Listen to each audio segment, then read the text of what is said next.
right, we're talking movies. I'm Cakes. With me today. Oh, Swank here.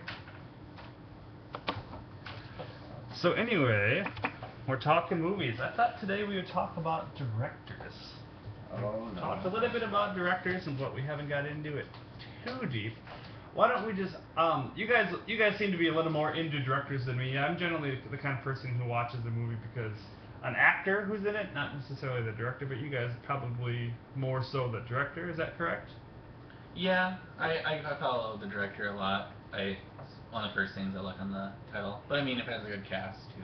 Yeah, I'm a director guy. Sure, I guess I do in certain aspects like Christopher Guest and Wes Anderson. But maybe just to give our listening audience a little more insight, why don't you guys two give me your top 3 directors That we're following Swank. right now.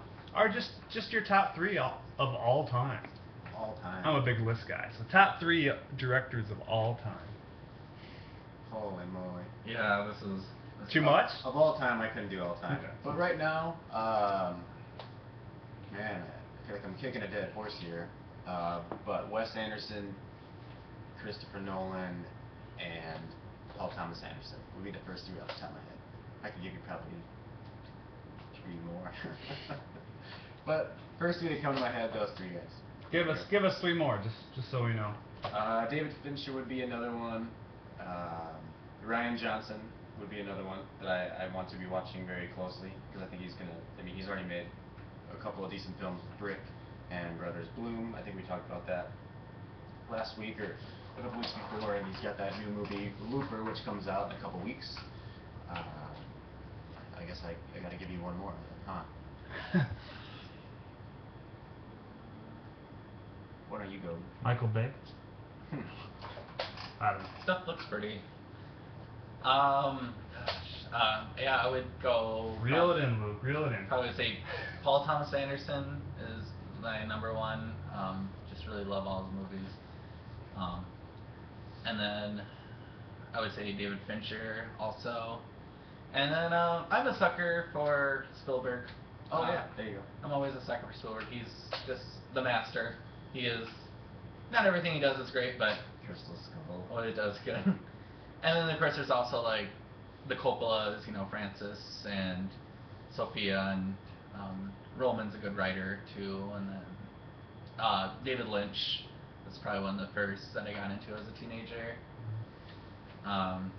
Yeah, I mean there's just so many great ones. Jane Kaplan is also fantastic, and Myanmar, and like I can go around the world and tell you who my favorite directors are.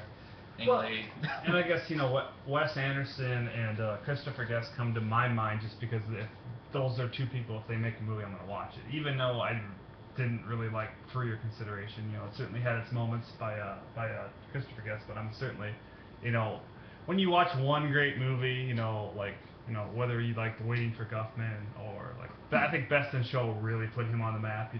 When you watch a movie like that, I think you're definitely gonna say, oh my gosh, what else has this person done? And you're gonna certainly get into it. Same thing I think with probably Rushmore. Rushmore is definitely probably a big box office hit for Wes Anderson. I don't know if it's his biggest, but it was his first box office hit. So that certainly got people interested in his older work and keep moving forward. They're gonna stay interested in him. So. Yeah, you said you don't really pay attention, but you know them too, just because they have their own the auteurs, they have their own voice, their own vision, that makes them unique, that stand out, and they make these really great off-kiltered funny movies, and I think to me that's what makes a really good director, is that they have their own voice and a really unique movie right now. So Talked a little bit earlier about Christopher Nolan. Swank, you want to share us the interesting big news about Christopher Nolan? Oh man, do I? His first it's his first film, The Following, which I think is great, obviously, is getting released in December on the Criterion Collection, and that's exciting news for me. I don't know, depending no matter what comes out on Criterion Collection, it's always pretty exciting when it's something I'm really interested in. 'Cause David Fincher's The Game just came out yesterday. So I still haven't seen that movie, but I'm eager to watch that on Blu-ray. That movie is intense, for sure. Yeah, But I think December 3rd, the following on Criterion Collection Blu-ray. Pretty excited for that. Dark Knight Rises comes out on December 13th. And I always like, I mean, the Criterion Collection always does a lot of movies throughout time from the silent era all around the world. And there's a lot of movies I'm not sure if I would really like or interested in, but I always get a little giddy when it's someone I know. It's always just a pleasure, I guess. Something Absolutely. contemporary. And the special features are amazing. And the movie and the sound is just top notch. So, and yeah, they're releasing the, I'm gonna mispronounce it, but the Quasi trilogy.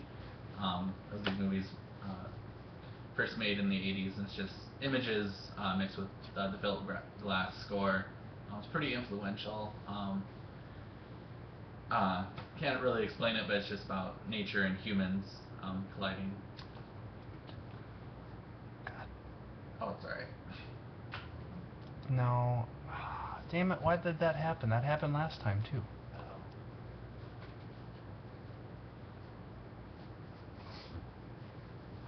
Because I was kind of feeling like, oh, this might be going well. It's 15 minutes. No, we're only at 6. Oh, really?